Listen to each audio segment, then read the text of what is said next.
Wellman TV. Marshall Ortega. Kabanata 451 Binibigyan kita ng oras para tumawag para sa backup. Nakasiksik si Lincoln sa sulok, nanginginig ang katawan mula ulo hanggang paa.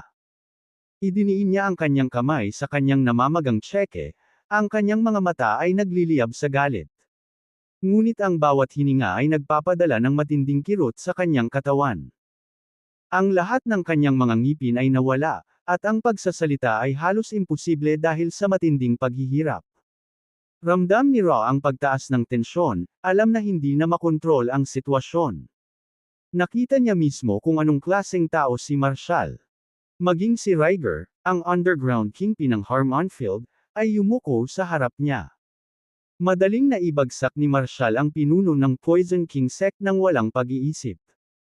Ito ay isang lalaking kayang durugan ang sinumang tumawid sa kanyang landas.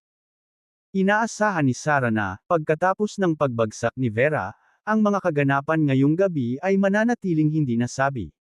Ngunit tila may ibang plano ang tadhana. Dumating si Marshall sa pinakamahirap na oras. Sinulyapan niya si Marshall, na malamig at malayo ang ekspresyon, pagkatapos ay inilipat ang tingin kay Ernest at sa iba pang tahimik na nakatayo sa may pintuan, hindi mabasa ang kanilang mga mukha. Pagkaraan ng mahabang paghinto, mas lalong lumakas ang loob niya, at nagsalita siya na may kaba sa boses, Marshall, may nangyaring hindi pagkakaunawaan. Mr. Ferren. Nandito si Mr. Ferren para pag-usapan ang negosyo kasama si Ms. Silva. Hindi siya kinilala ni Marshall. Nanatili siyang nakatutok kay Vera, ang kanyang mga kamay ay merong ginagawa sa kanyang acupoints. Sa pagpapatuloy ni Marshall, unti-unting bumalik ang kamalayan ni Vera. Marshall, kung ayaw mong makinig sa akin ngayon, pwede na akong umalis. Pagkagising ni Vera, pwede na tayong mag-usap. Basta, kumalma ka lang ng konti. Di ba nilinaw ko ang sarili ko? Pinutol siya ng nagyayelong nguso ni Marshall. Natigilan si Sarah sa narinig, nanginginig ang katawan niya. Ako, Marshall, anong ginagawa mo? Ako ang matalik na kaibigan ni Vera. Hindi ka ba nag-aalala na kapag nagising si Vera at narinig niya ito, magagalit siya? Sa sandaling ito, nagkamalay na si Vera, bagaman mahina pa rin ang kanyang mga paa. Naningkit ang mga mata ni Vera, at sa pamamagitan ng nagngangalit na ngipin, sumirit siya, Marshall, isa siyang masamang babae. Hindi siya tao. Siya at ang matandang iyon ay may balak na sirain ako. Kung darating ka lang mamaya, nawala na sa akin ang lahat. Dahan-daang itinaas ni Marshall ang kanyang mga mata, ang malamig niyang tingin ay nakalok kay Sarah. Ang nagyayelong tingin sa kanyang mga mata ay napaatras si Sarah, nanginginig ang pilit niyang pagtawa. Vera. Ms. Silva, naparami ka ng nainom. Paano kita masasaktan? 4 na taon na kitang kaklase, at matagal na tayong mag-best friend. Ang dami mong ginawa sa akin, how could I ever do anything to harm you? Bukod dito, si Mr. Ferren ay isang kilalang negosyante mula sa kabisera ng Pimarshal siya, mataas ang pinag-aralan at may kultura. Ang kanyang asawa ay isang propesor sa unibersidad, at ang kanilang pamilya ay konektado sa pinakamataas na bilog sa lalawigan. Ang isang taong tulad niya pino, edukado, at matagumpay paano posibleng gawin ang iyong ipinahihiwatig? Vera, please, calm down. I'm not trying to hurt you. Sinabi mo sa akin na gusto mong palawakin ang negosyo ng iyong nanay na kagamitang pangmedikal, kaya nagsumikap akong kumonekta kay Mr. Ferren. Vera, lagi naman akong naging mabuti sa'yo. Bakit naman kita gustong sirain? Please, don't say such things. I've been tirelessly working to get the Silvas medical equipment into the Orientia market using Mr. Ferron's network. You can't just accuse me of betraying you. It really hurts. Tandaan mo, old classmates na tayo, and we're best friends. Hinding-hindi kita sasaktan. Iniligtas mo ako at binigyan mo ako ng labis. Isang malamig na tawa ang kumawala kay Vera. Sarah, hindi ka karapat-dapat na tawaging matalik kong kaibigan, o ang dati kong kaklase. Ngayon pinagsisisihan ko. Noong nahihirapan ka, binigyan ka namin ni Marshall ng pagkakataon. Hinayaan ka pa naming mapanatili ang antas ng pamumuhay mo noon. I never treated you as an inferior.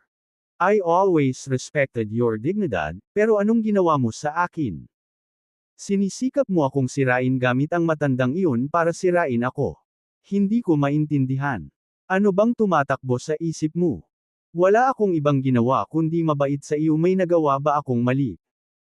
Tinatrato kita bilang matalik kong kaibigan, tulad ng isang matandang kaklase, at ito ang igaganti mo sa akin sa pagsisikap na sirain ang aking buhay.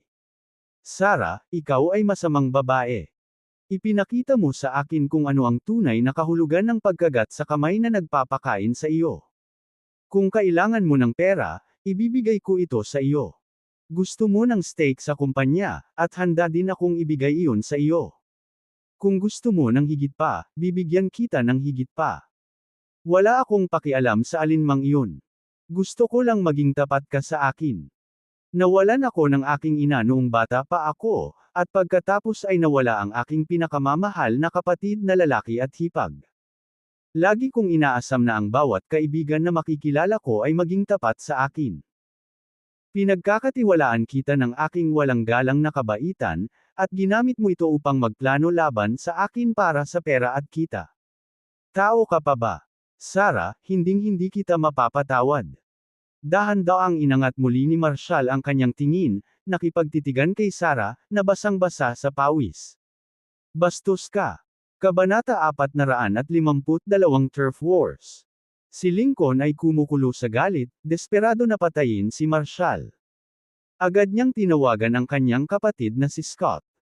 Sa sandaling iyon, si Scott ay nasa itaas na palapag na luxury suite ng isang hotel, nagbabahagi ng mga inumin at nakikipagpalitan ng mga kwento kay Desmond Osborne, pinuno ng Osbornes mula sa Brookhaven.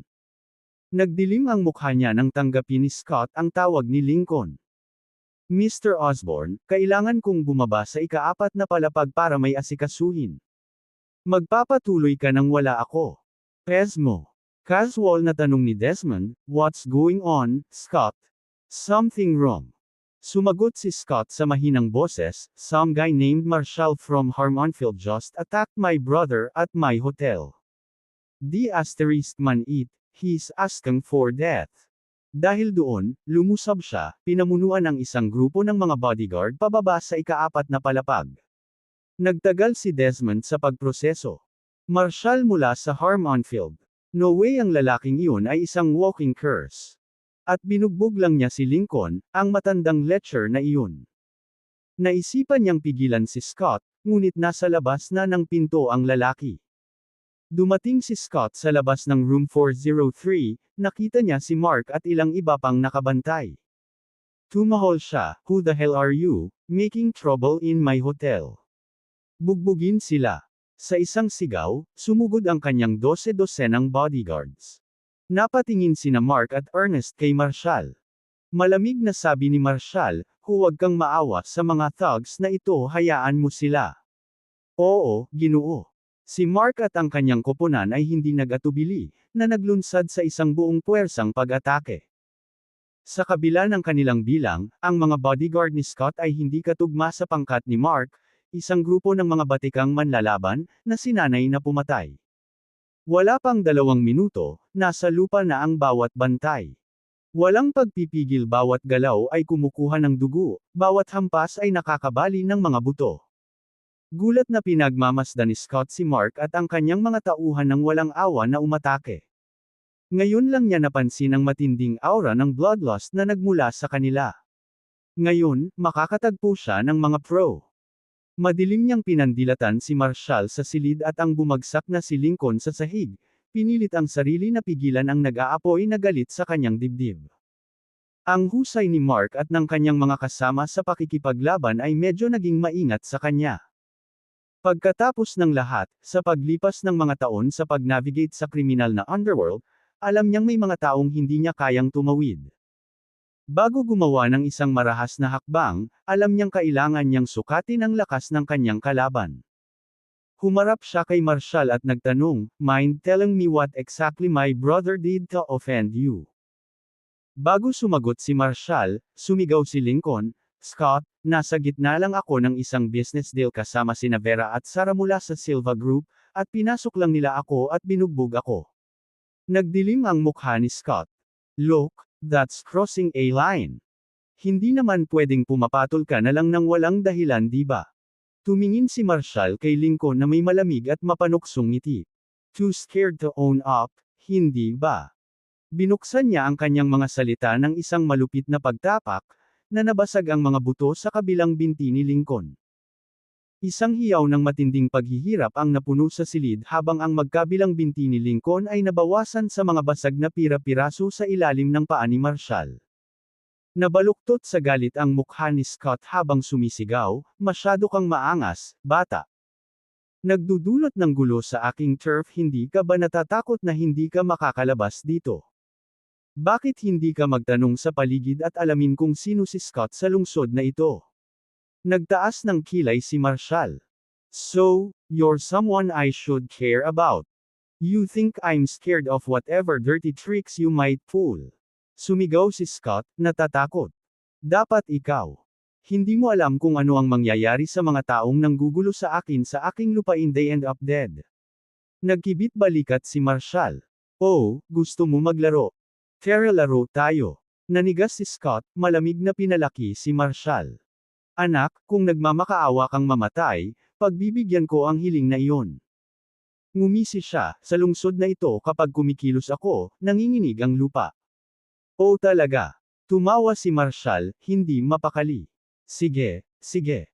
Nang mga sandaling iyon, dumating si Desmond, nakita si Marshall sa pintuan. Namutla siya, mabilis na umatras sa likod ng karamihan at nag-dial sa telepono ni Scott. "Scott, I'd advise you not to touch the guy inside." Scott scoffed. "What do you mean?" Bumulong si Desmond. "Scott, alam mo ba kung ano ang nangyari sa mga Slaters at Landers sa Brookhaven?" Natigilan si Scott. "Si Marshall ang lalaking nagpabagsak sa kanila," patuloy ni Desmond. Namilog ang mga mata ni Scott, at pagkatapos ay huminga siya ng malamig. "Di man ito. Hindi ako naniniwala na maaari niyang hilahin ang parehong bagay dito sa aking lungsod dahil siya ay isang big shot sa Brookhaven. Mayroon akong daan-daang lalaki, at ang pamilya ni Luna ay may matibay na ugnayan dito kahit sa mga pinakamataas na antas. Gusto kong makita kung gaano katigas ang batang ito." Sabi niya, tumataas ang galit. "Ilang lalaki lang yan, kung dumating man, ako na mismo ang magpupunas sa kanya." Napagtanto ni Desmond na determinado si Scott na kunin si Marshall, kaya tumigil siya sa pagsisikap na pigilan siya. "Let the two of them duke it, I'll just sit back and watch the show." Kung mapapabagsak ni Scott si Marshall, mas mabuti para sa akin. Kung hindi niya kaya, well, kailangang harapin ng mga Ferren ang mga kahihinatnan na nagsimula ng tahimik na dumula si Desmond patungo sa likuran ng karamihan. Pagkatapos ibaba ang telepono, inutusan ni Scott ang kanyang mga tauhan na tipunin ang bawat kapatid na mayroon sila at dumiretso sa Brookhaven Hotel. Samantala, sa silid, si Lincoln, na napagtanto na maaaring hindi niya kayang hawakan ang mga bagay ngayon, ay nagngangalit ang kanyang mga ngipin at tinawag ang kanyang asawa, si Luna Shoes.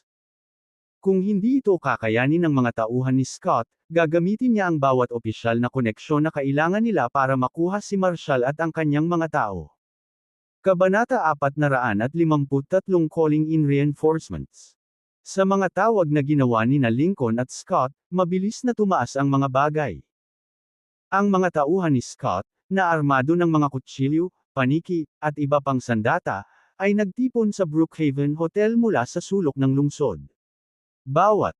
Samantala, ang asawa ni Lincoln, si Luna, ay nasa malapit na spa, nakikipag-chat sa ilang mga kaibigan habang nag-aalaga ng balat. "Paggamot. Her." Nang sagutin niya ang tawag nito ay nagulat siya. Ang mga Ferren at ang Shaws ay may malaking impluensya at koneksyon sa buong lungsod, paano may maglalakas loob na salakayin ang kanyang asawa sa hotel ng kanyang sariling kapatid. At hanggang sa mabali ang kanyang mga binti. Nakaramdam siya ng matinding galit. "Anong problema, Ms. Shaws?" Tanong ni Jasmine Prescott, isa sa mga kasama niya. Si Jasmine pala ang asawa ng Deputy Director ng Provincial Police Department. Muntik nang bugbugin ang asawa ko sa hotel. Umirap si Luna, inayos ang kanyang coat. Naku, Jasmine, sumama ka sa akin. Pagdating natin doon, tawagan mo ang asawa mo, Samuel, at kung kinakailangan, magpadala siya ng ilang opisyal para arestuhin ang mga tulisan. Naglagay siya ng card sa kamay ni Jasmine. Narito ang isang maliit na bagay, isang promotion card mula sa isa sa aming mga kliyente sa pananalapi, may $100,000 dito. Sige, sa iyo ito. Nagkunwaring pag-aatubili si Jasmine bago ito itinago. Sige, hahawakan ko muna, sabi niya, bumantong hininga. Who in their right mind would dare to attack someone in broad daylight? Tatawagan ko kaagad si Samuel.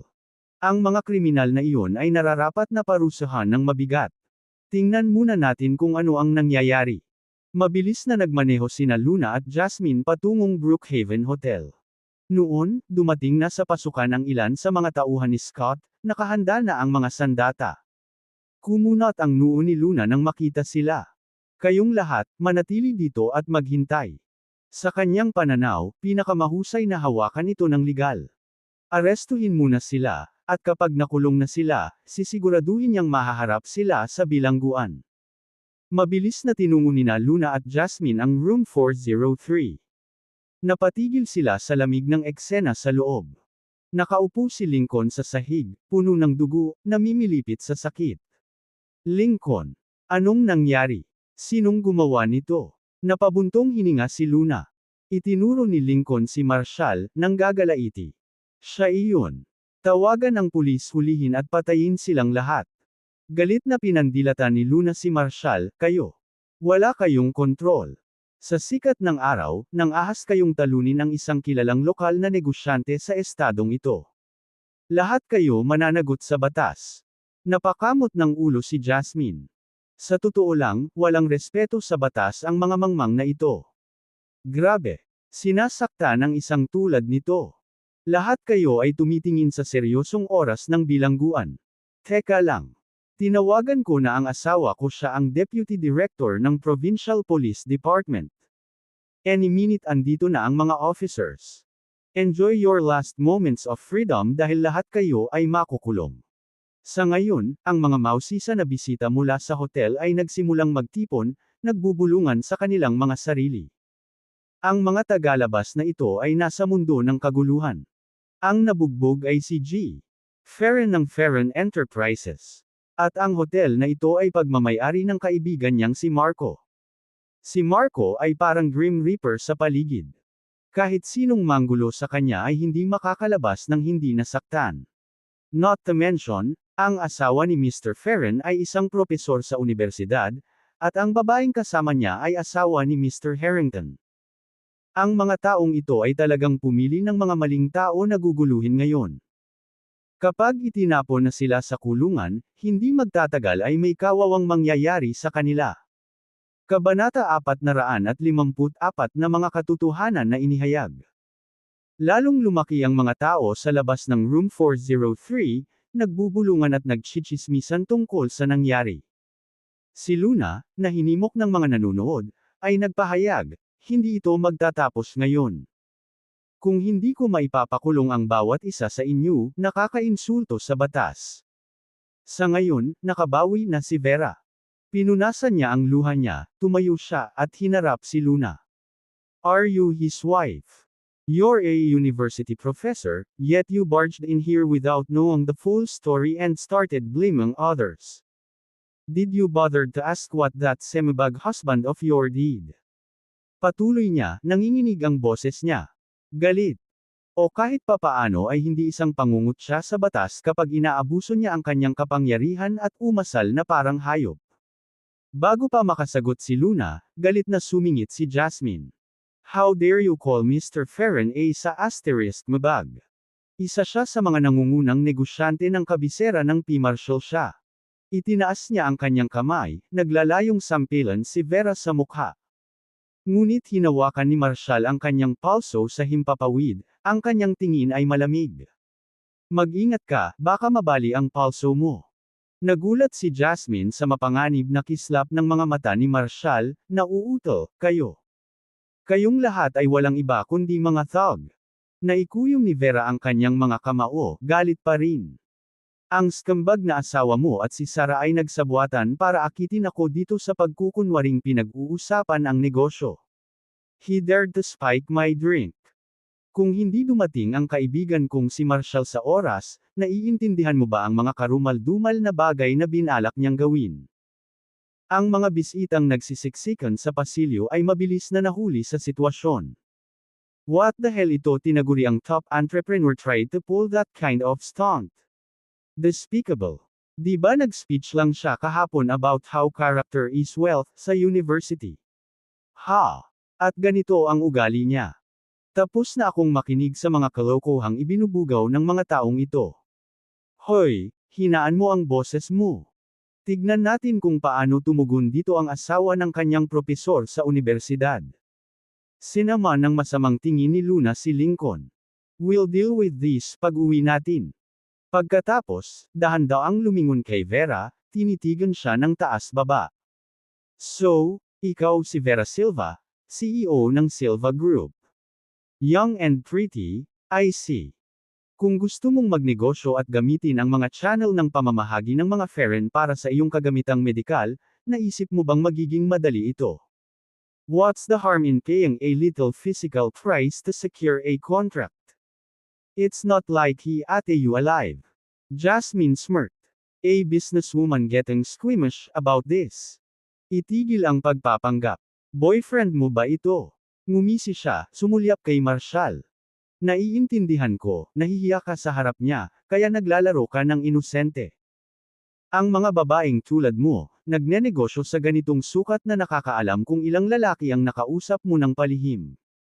Paano ka pa makakarating sa kinalalagyan mo? Nakakadiri kayong lahat. Nanginginig sa galit si Vera, halos hindi makapagsalita. Napangisi si Luna. S1, T. Alam mo ba kung ilang babae ang mapipili ng asawa ko? Ginagawa ka niya pabor sa pamamagitan ng pagnanais sa iyo. Sino ka sa tingin mo? Inosente ang lahat. Business is just business. Stop pretending it is anything more than a bit of fun. Oh, I see now. Nandito ka lang para kumita ng konting tubo sa mga Ferren, di ba? Ang aking pamilya at ang mga Ferren ay makapangyarihan sa lalawigang ito kung ang aking asawa ay nais ng isang Warren, siya ay may maraming mga pagpipilian. Huwag mag-overestimate sa iyong sarili. Namula ang mukha ni Vera sa galit. Hindi siya makapaniwala na ang babaeng ito ay isang propesor sa universidad. Ganito mo sinaktan ang asawa ko. Teka lang, makukulong kayong lahat. Malamig na tumawa si Marshall, maaari kang mangarap. Personal mong ari-arian ba ang bilangguan? Sinampal niya ng malakas si Luna sa mukha. Walang hiyakang matandang hag. Natigilan si Luna sa gulat, ang kamay niya sa pisngi niya. Ba't mo lang ako sinaktan? Yes, I did, sabi ni Marshall na may malamig na ngiti. And you call yourself a professor? You're the real beast here. Kabanata 455 Defying the Untouchables. Ang biglaang paggalaw ni Marshall ay nagulat sa lahat ng tao. This guy's fearless. Hindi ba niya kilala kung sino siya? Ang pamilya ni Luna ay isa sa nangungunang sampung sa Brookhaven, ang Shaws Group. Ang mga Shaws ay naging makapangyarihan sa Brookhaven sa loob ng maraming taon, na may mga koneksyon sa pamahalaang panlalawigan at maging ang mga piling tao ni Brighton. Mabilis na bumangon ang Ferren kamakailan, sabi ng iba, naabutan pa nila ang mga Shaws. Sa isang background ng pamilya at pundasyon na ganoon, hindi ito isang bagay na kayang guluhin ng sinuman. Kahit na ang mga Ferren at ang Shaws ay parehong nagpapakita ng kanilang mga sarili, bilang mga highbrow na intelektual sa ibabaw. Sila ay naglagay sa hangin ng mga intelektual, ngunit kung tatawid ka sa kanila, dudurugin ka nila ng walang awa. Naiintindihan ba ng batang ito kung anong klaseng gulo ang pinagdadaanan niya? He's in way over his head. Isang kabataang babae sa karamihan ang nakarinig at namula. Nilagyan niya ng droga ang kanyang inumin, syempre, karapat-dapat siyang tamaan. Kung professor si Luna, dapat mas alam niya kaysa gumawa ng eksena. Isang matandang lalaki ang umiling. Bata ka pa miss, hindi mo pa nakikita kung paano gumagana ang mundo. Ang pamagat o katayuan ng isang tao ay hindi tumutukoy sa kanilang pagkatao. Ito ay isang materyal na mundo. Ito ay tungkol sa kung sino ang may kapangyarihan. Para sa mga taong hindi makapangyarihan, walang tunay na hustisya. Ang mga may kapangyarihan lamang ang makapagpapasya kung ano ang tama o mali. Napatigil ang dalaga. Tumanggi akong maniwala na ang lahat ay tungkol sa kapangyarihan. Wala na bang natitirang tikas sa mundo? Nagpalitan ng tingin ang ilang nasa katanghaliang gulang na lalaki at umiling-iling na may mahinang ngiti. Itinuro ng isa sa kanila si Jasmine, "Ulong, see that lady over there. She's married to the deputy director of the provincial police department. She's MS Shos's close friend. Think she should be saying those things. Now, take a look at the guy they call Marco. He is the big boss of the gray area in the provincial capital. From your perspective, hindi sila dapat makihalubilo sa mga taong ganyan." Nanunuya ang dalaga, kahit na ang asawa ng representante at si MS Shos ay wala sa linya, hinding-hindi sila makikipag-ugnay sa isang tulad niya. Bago pa siya makatapos, galit na sumirit si Luna, "Sa tingin mo matapang ka, ha?" Pagkatapos ay lumingon siya kay Scott. "Scott, ang bastos na maliit na punk na ito ay sa iyo na. And her." She pointed at Vera with a hateful glare. "Tonight, you and the boys can have your way with her. Let's see how pure she acts after that." Napabuntong hininga ang dalaga sa karamihan, tinakpan ang kanyang bibig sa takot. Siya ay dapat na maging isang intelektual, paano niya nasabi ang isang bagay na napakasama. Ngumisi si Marshall sabay hawak sa buhok ni Luna at sinampal ng malakas. "You dare hit me. Scott, patayin mo siya," galit na sigaw ni Luna. "Merienda." Smack! Smack! Sinalubong ng kamay niya ang mukha niya ng matatalim at umaalingaw-ngaw na sampal. Natahimik ang ikaapat na palapag. Walang nag-aakala na magiging matapang si Marshall. Natahimik si Luna, masyadong natulala sa pagsasalita. Napaatras si Jasmine, takot na takot. Maging si Scott ay nakatayong natigilan, nahihirapang i-proseso ang nangyayari. Dahil alam niya ang background ng kanilang pamilya, hindi siya makapaniwala na magiging ganito katapang si Marshall. Matagal bago natigilan si Luna sa gulat. "Jasmine, tawagan mo si Mr. Harrington. Scott, patayin mo na ito." Natigilan siya, napansin niyang pinupunasan ni Marshall ang kanyang mga kamay gamit ang napkin, mukhang hindi nababahala, at napalunok. Kanyang mga salita.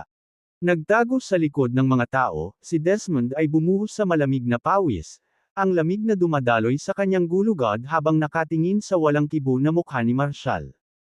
Ang eksena sa pagdiriwang ng mga Wright ay sinunog pa rin sa kanyang alaala. Upang matanggap bilang panauhin ng pinakamayamang pamilya ni Brookhaven, nadurugan ang Landers at ang mga Hamilton, upang mahiwagang hilahin ang $2 bilyong na pamumuhunan mula sa Hamiltons patungo sa Don's account. Iyan ang uri ng tao na si Marshall. Paano siya nang ahas na isipin na ang Ferens at ang mga Shaws ay maaaring magpabagsak ng isang tao na kasing kilabot ni Marshall? Imposible lang. Ngayon, nakita sina Lincoln at Luna na napahiya at nasisira, sa wakas ay naunawaan ni Desmond. Hindi ka maaaring maglaro o makipag head-to-head sa isang figure na tulad ni Marshall. Ito ay pagpapakamatay. Ngayong gabi, ang mga Ferren, ang Shaws, at maging ang Deputy Director ng Police Department ay finisher. Hindi niya kayang mapunta sa maling panig nito. Sa sandaling iyon, sumigaw si Scott sa galit, "Ibaba mo ang mga punk na ito." Mahigit 100 magnanakaw na may hawak na patalim at bakal ang nagsimulang sumugod sa hagdanan ng hotel patungo sa ikaapat na palapag. Nataranta, tinulak ni Desmond si Scott. "Scott, wait. You can't do this." Tinapunan siya ni Scott ng malamig na tingin. "Anong ibig mong sabihin, Mr. Osborne? Just hear me out," pakiusap ni Desmond na namumutla ang mukha. "I don't have time for this. Hayaan mo muna ako sa mga punk na ito.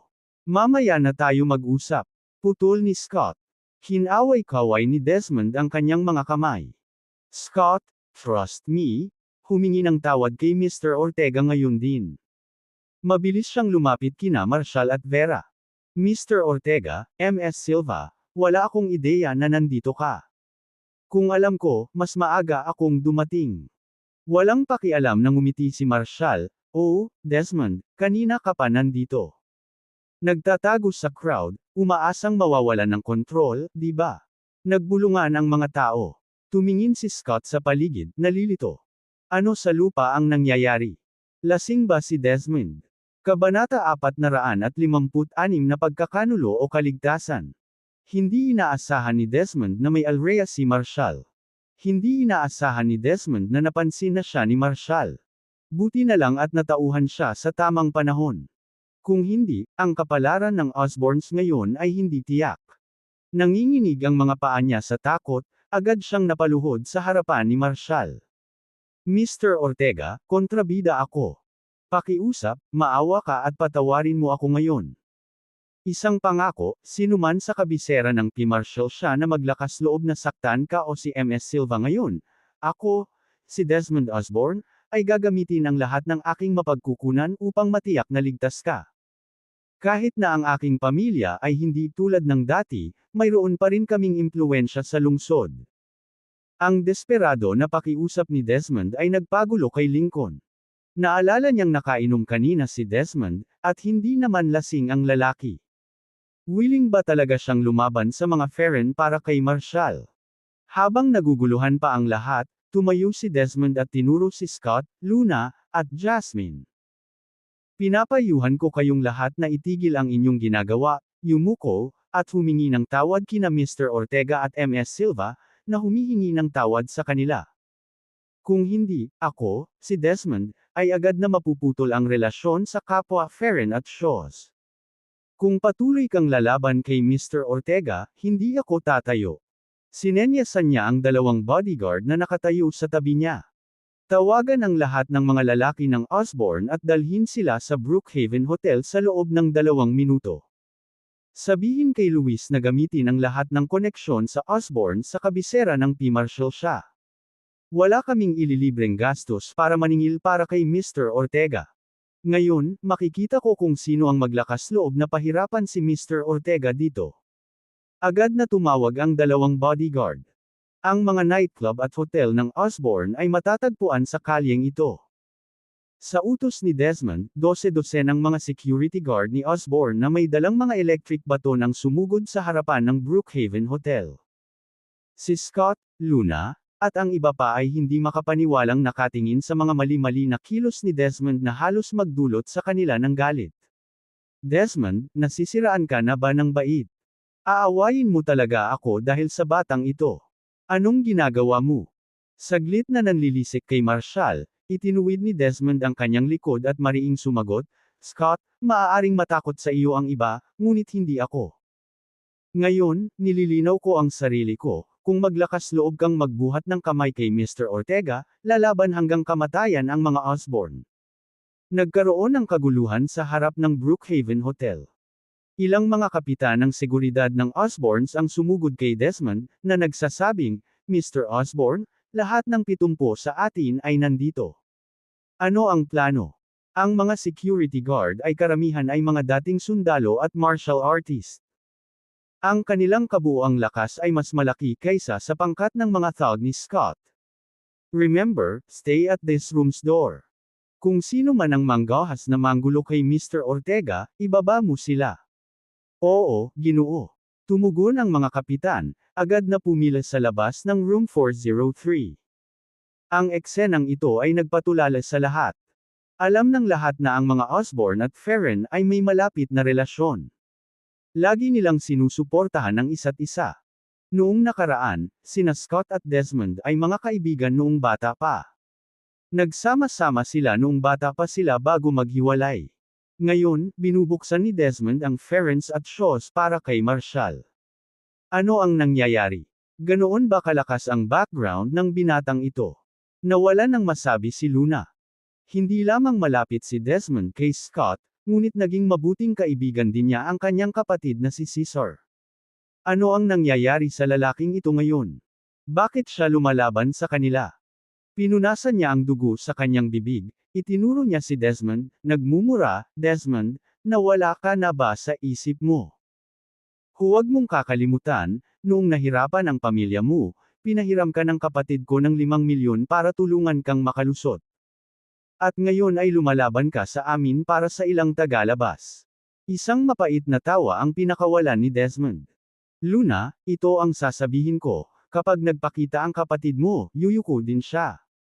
Makinig ka sa payo ko, at baka may pagkakataon pa para mabuhay ang mga Feren at Shaw. Kung itutuloy mo ang landas na ito, maghanda ka na lang sa paglilinis ng kalat. Huwag mo akong kaladkarin sa iyong pagkawasak. Natigilan si Luna sa seryosong tono nito, naramdaman niyang umikot ang ulo niya. Pinaikit niya ang kanyang mga mata at tumingin sa mga nakakasilaw na ilaw kung saan nakatayo sina Vera at Marshall. Hindi ba baguhan lang siya sa Silva Group? Kung talagang may ganoong kapangyarihan siya, bakit siya makikiusap sa mga Feren sa Kapitolyo ng P. Marshall siya para humingi ng tulong sa kanyang sales network? Si Scott ay parehong nalilito. Hindi niya maalis sa ulo niya ang nangyayari kay Desmond.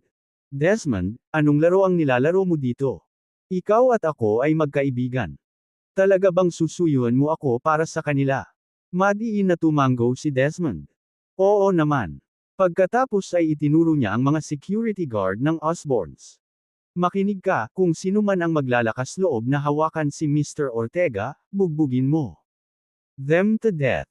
Dim it, Desmond, seryoso ka ba dito? Sumabog si Scott. Ngayon, papawiin ko rin ang mga Osborn. Sabay dial ni Luna sa number ni Cesar. Ang koridor sa ika-4 na palapag ng hotel ay tensyon, kung saan ang mga tauhan ni Scott at ang mga security guard ng Osborns ay nasa bingit ng isang ganap na paghaharap. Si Marshall, na nagmamasid sa sitwasyon, ay malamig na ngumiti. Tinanong ko bang idikit mo ang leeg mo para sa akin? Mr. Ortega. Bago pa makasagot si Desmond ay pinutol na siya ng malamig na boses ni Marshall. Colonel Rodwick, ilabas ang agarang utos.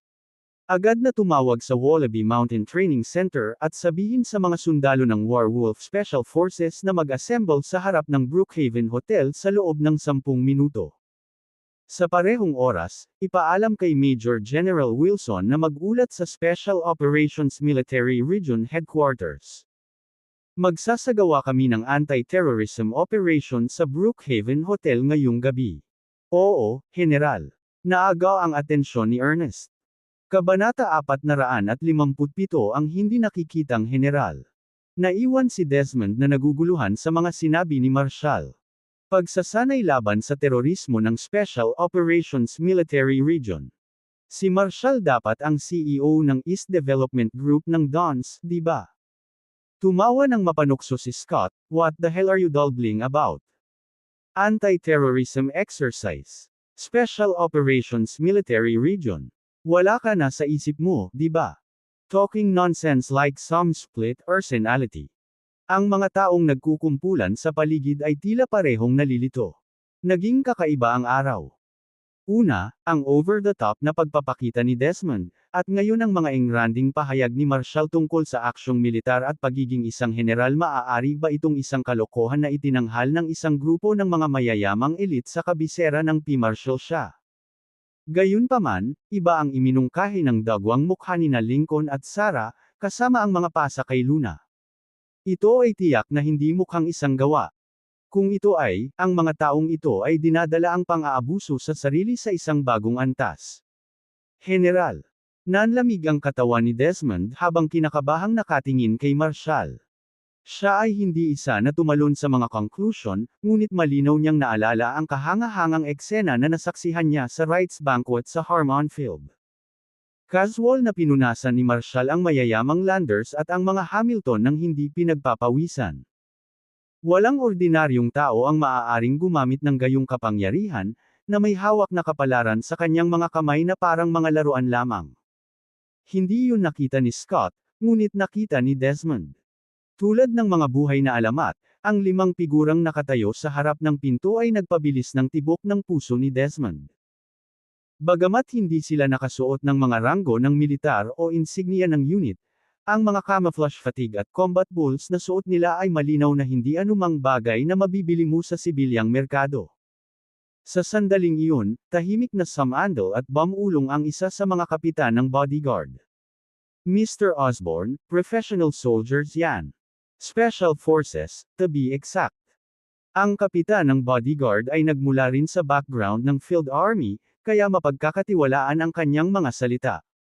Malinaw na naalala ni Desmond na tinawag ni Ernest si Marshall bilang General. Ngayon, mas gamaan ang pakiramdam ni Desmond na nagawa niya ang tamang pagpili sa pinakakritikal na sandali. Hindi basta-basta si Marshall, siya ay isang misteryoso at makapangyarihang general. At ngayon, nakipag-usap talaga si Scott sa maling tao. Sigurado si Desmond na kung hindi agad umatras sina Scott at Luna, matatapos ang mga Farren. Mas masahol pa kaysa sa Landers at Hamiltons, mas masahol pa. Isang general. Iyon ay isang antas na pangarap lamang ng karamihan sa mga tao na maabot. Sa ilalim ng nakakasilaw na ilaw ng silid, palihim niyang sinulyapan sina Marshall at Vera. Isang malamig na pawis ang dumadaloy sa kanyang likod na hindi mapigilan. Kung si Desmond ay pumili ng maling panig ngayon o nanatiling tahimik nang hindi malinaw ang kanyang posisyon, siya ay nasa malubhang problema. Pagkatapos ng maikling sandali ng pagkalito, biglang humagalpak ng tawa si Luna. Isang maliit na punk na nagpapanggap na isang general. Kailangan mo akong banibiro. Nabuhay ako ng ganito katagal at nakita ang lahat ng uri ng tao. Nakakilala ako ng 6 o 7 general na mas mataas sa ranggo ng mayor na general. At wala sa kanila ang katulad mo. Ang mga general ay palaging nasa kanilang 50 o 60 taon. Kahit na ang mga may koneksyon ay hindi umabot hanggang sa kanilang mga 40. Ikaw, isang maliit na batang lalaki na hindi pa lumaki sa kanyang sanggol na taba, na tinatawag ang iyong sarili na isang general. Hinihiling mo ito. General, my ass. Anti-terror drills, my ass. Hell, I might as well claim I'm the United Nations Peacekeeping Forces Commander. Halos mabulunan si Desmond sa sariling hininga nang marinig ang sinabi ni Luna. Itinulak talaga ng babaeng ito ang sarili sa kapahamakan. Ang hindi paggalang sa isang general ay isang parusang kamatayan. Ngayon, natapos ang mga Farren.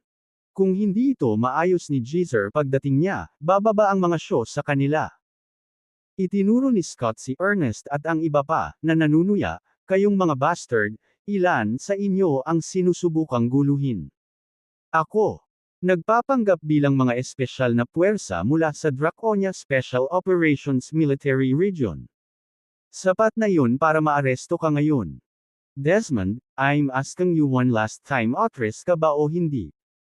Kung hindi, my men will make their move. Malamig na ngumisi si Desmond. Scout, hindi ka nakikinig sa payo ko, kaya gumawa ka ng sarili mong gulo. Nilinaw ko na ang sarili ko, ang Osborns ay nanumpa na tatayo kay Mr. Ortega ngayon. Sige. Lahat. Bago makapagbigay ng anumang utos si Scott, dumating si Cesar na may kasamang 20 hanggang 30 bodyguard, na nagmamadaling pumasok sa hotel at dumiretso sa room 403 sa ika-4 na palapag. Luna, sino ba ang nang-ahas na gawin ito sa'yo? Naghahanap silang mamatay. Cesar, siya nga. Si Luna, puno ng luha at puot ang mga mata niya, ay tinuro si Marshall ng paratang. Nabalian niya ang binti ni Lincoln, at sinaktan niya rin ako. Gusto kong patayin mo siya. Luna, don't worry.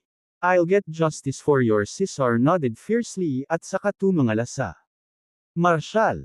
Noon lang napagtanto ni Cesar na ang nakabangga ni Luna ay walang iba kundi ang dakilang Marshall Ortega. Nanghina ang kanyang mga paa, at yumuko siya. Mr. Ortega, ikaw ba? Kabanata 458 Isang huling babala. Tumawa si Marshall, natuwa. Ilang araw na, hindi ka pa rin natuto ng leksyon, di ba? Tanong niya. Jumping to conclusions and trying to throw your weight around. Ramdam ni Cesar ang lamig ng kanyang dugo. Walang dalawang isip, sinampal niya ang sarili ng 2 beses, malakas. Mr. Ortega, I'm a fool.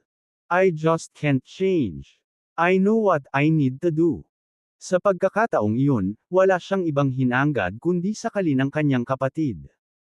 Una at Scott nakatayo doon, natulala. May supernatural power ba si Marshall? Isang tingin lang at halos binubugbog na ni Cesar ang sarili. Ano sa lupa ang nangyayari? Bago pa makapagsalita si Luna, humakbang si Desmond at sinabing, Cesar, let me fill you in. Lincoln nagdroga nang inumin ni MS Silva.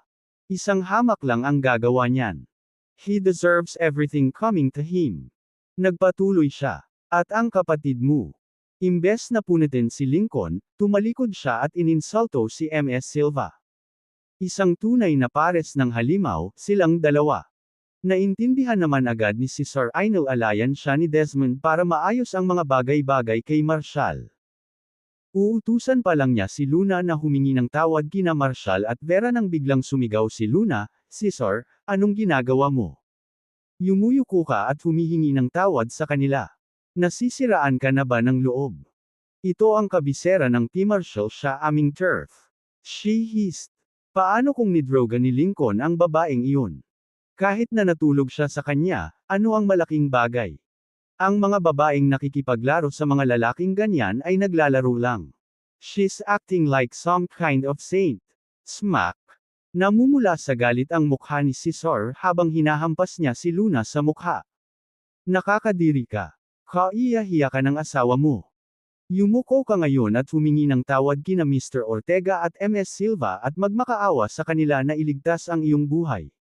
Utos niya. Nagpaurong si Luna mula sa sampal, mga bituin sa kanyang paningin. Sumigaw siya, Cesar. Sasaktan mo ako dahil sa isang mababang buhay na babae. Smack, smack. Muli siyang sinampal ni Cesar, sa pagkakataong ito. Yumuko ka at humingi ng tawad kina MS Silva at Mr. Ortega. At kahit anong kabayaran ang hiningi nila, magbabayad ang mga Ferren kahit nasirain ang mga Ferren. Pagkatapos ay bumaling siya kina Marshall at Vera, nakayuko. Mr. Ortega, MS Silva, huwag kang mag-alala. Kung hindi sila gumawa ng pagbabago ngayon, makikita kong maghihirap sila. Tumingin lang si Marshall kay Cesar, malamig ang ekspresyon, walang sinasabi. Napagtanto ni Cesar na hindi man lang siya kinikilala ni Marshall, at kinilabutan siya, nanginginig ang buong katawan.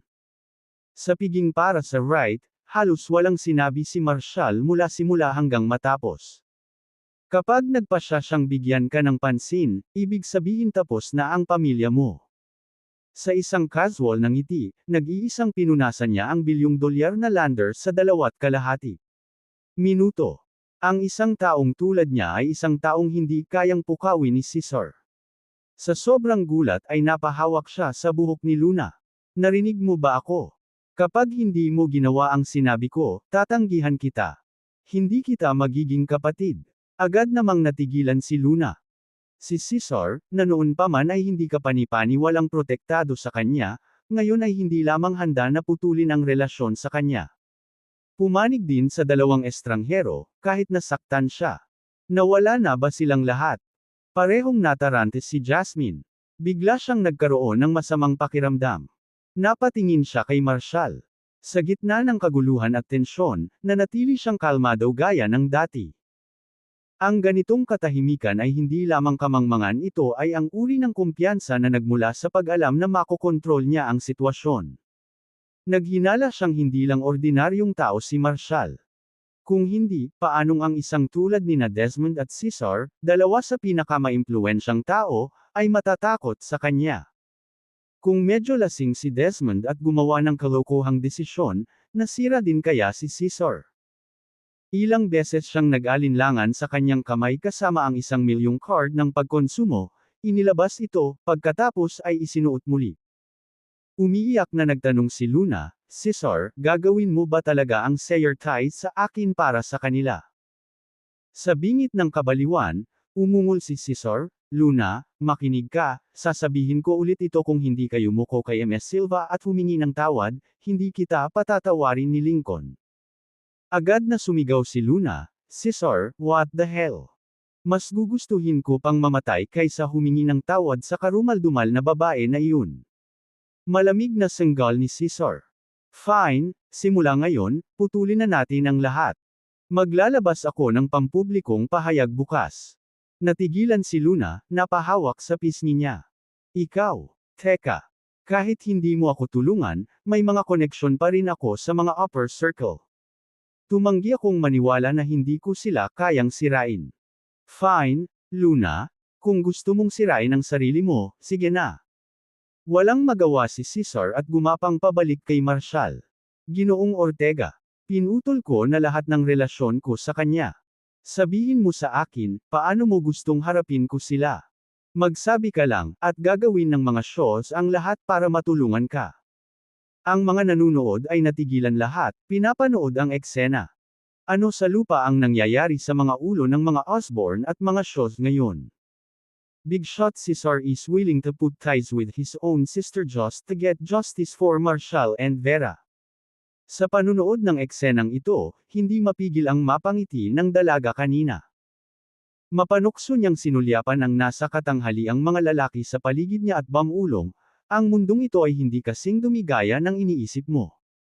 Bukod sa tubo, may mga taong naninindigan pa rin kung ano ang tama. Tingnan mo si Cesar, handang isakripisyo ang pamilya para suportahan ang hustisya. Ang mga nasa katanghaliang gulang na mga lalaki ay umiling, tumawa. Alam nila na ginagawa ito ni Cesar para iligtas ang sarili. Pero, hindi nila ito itinuro. Nagpasya silang hayaan ang batang babae na panghawakan ang kanyang musmos na paniniwala ng mas matagal. Sa sandaling iyon, ang tunog ng mga sirena ay bumasag sa tensyon. Ang Deputy Director na si Samuel Harrington mula sa Provincial Police Department, na sinamahan ng isang pangkat ng mga armadong opisyal, ay mabilis na patungo sa Room 403. Kabanata 459 ang hindi nakikitang panganib. Sa Brookhaven Hotel, mabilis na tumabi ang mga bisita nang marinig nila ang umaalingaw-ngaw na sirena.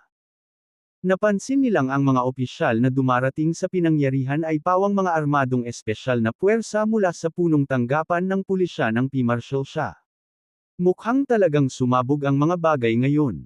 Nakangiting sabi ni Lincoln.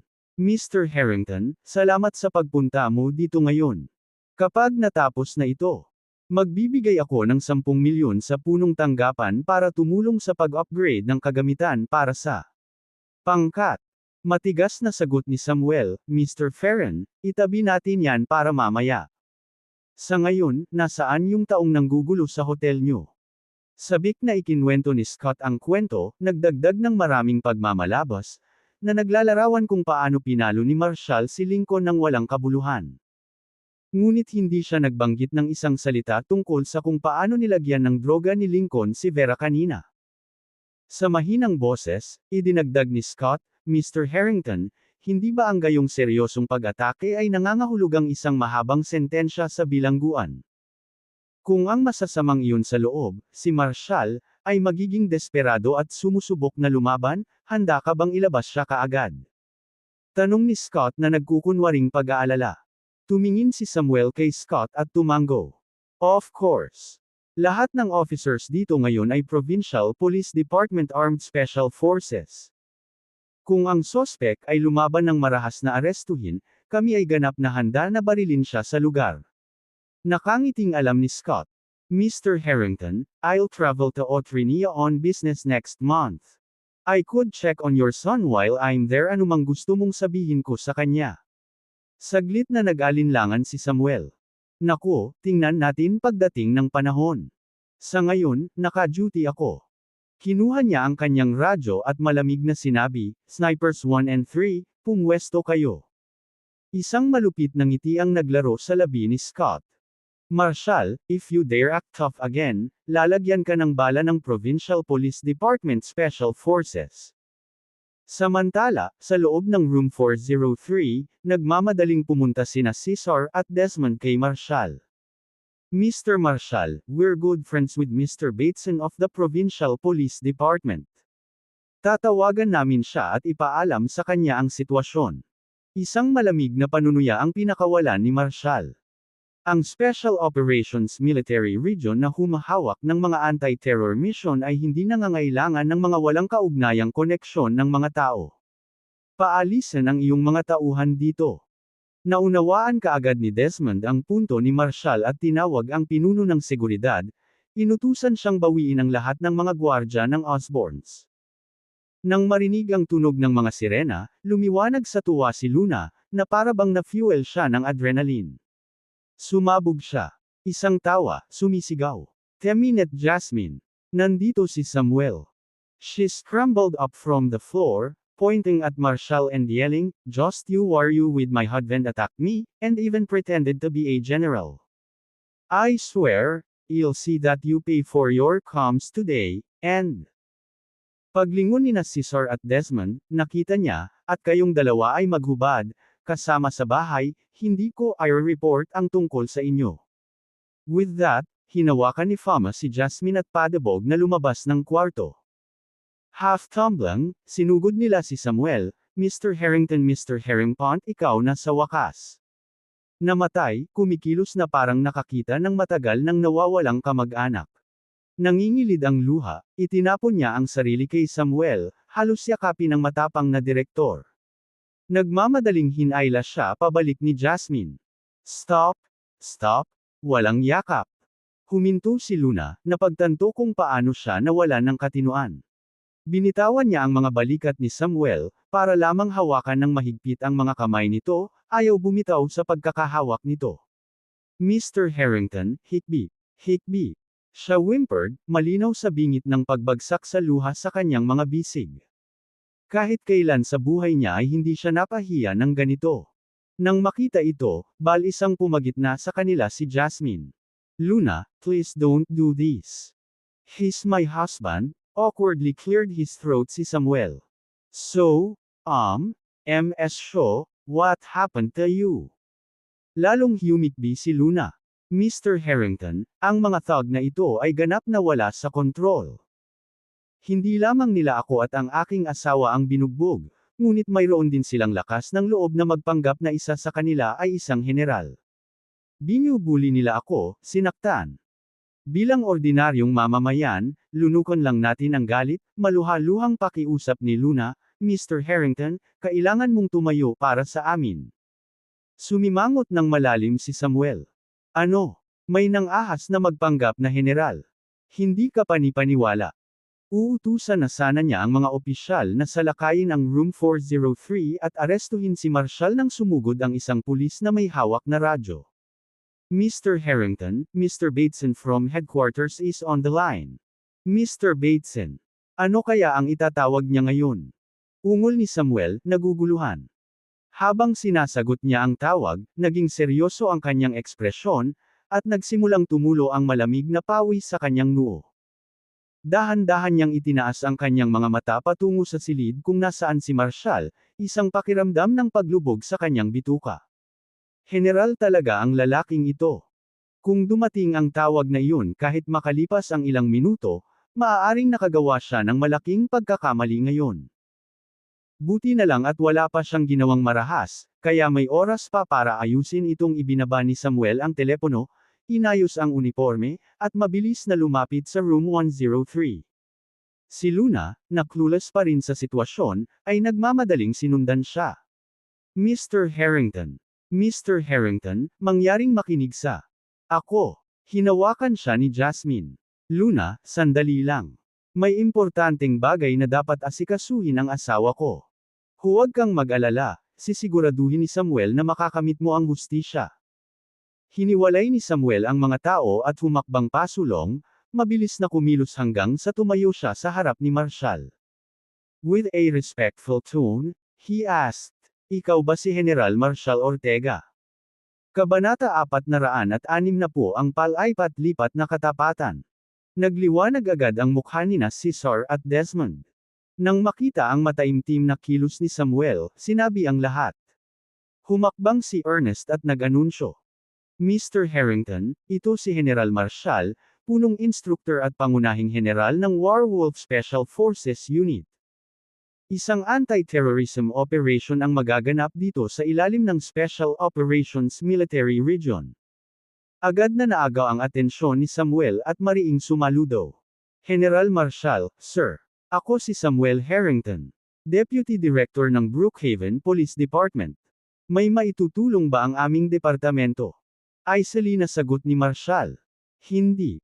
Dalhin ang iyong mga opisyal at i-clear pabalik sa layong 55 yarda mula sa hotel.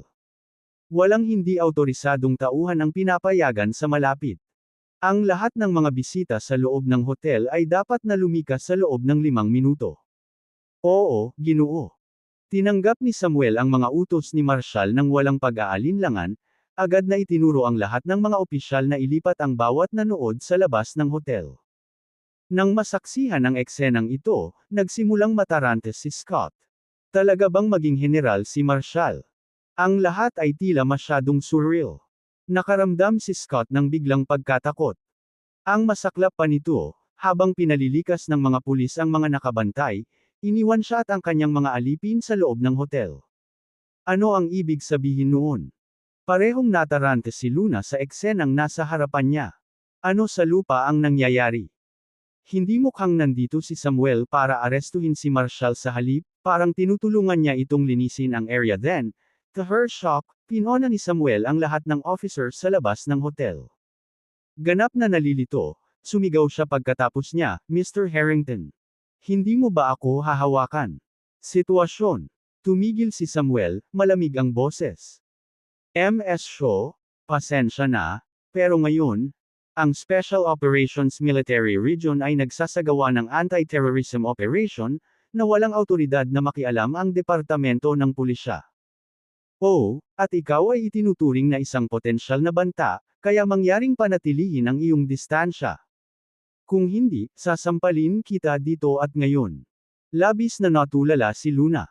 Mr. Harrington, anong sinasabi mo? Ako ang matalik na kaibigan ni Jasmine. Paano ako magiging banta? Nagbibiro ka siguro. Nanatiling batuhan ang mukha ni Samuel habang sinusulyapan si Jasmine. Alam mo ba ang banta na ito? Threat.